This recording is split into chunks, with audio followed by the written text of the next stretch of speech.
विधानसभेचे अध्यक्ष राहुल नार्वेकर दोन शेतकऱ्यांचं भांडण सोडवायला गेले तर त्याचा व्हिडिओ काढून तुम्ही थेट राजीनाम्याची धमकी देताय।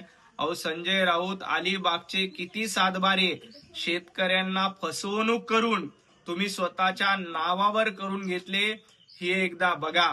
अलिबागच्या शेकडो एकर जमिनी तुम्ही दलाली करून शेतकऱ्यांकडनं फसवणूक करून हे अनेकांना विकल्यात आणि काही जमिनी तर तुम्ही स्वतः शेतकऱ्यांची फसवणूक करून स्वतःच्या नावावर घेतल्या। अलिबाग मध्ये आलिशान फार्म हाऊस बांधून शेतकऱ्यांची फसवणूक संजय राऊत यांनी केलेली आहे, हे देखील जनतेला माहिती आहे।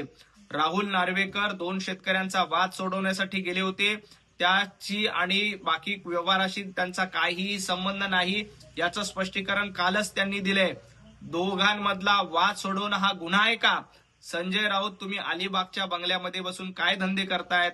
तुम्हाला शेतकऱ्यांचे प्रश्न देखील माहित नाही, त्यामुळं विनाकारण विधानसभेचे अध्यक्ष राहुल नार्वेकर यांची बदनामी करू नका, त्या भानगडीमध्ये पडू नका। अलिबागमध्ये तुम्ही शेतकऱ्यांना कसं लुटलं ते एकदा सांगायला लागलं तर तुम्हाला तोंड दाखवता येणार नाही।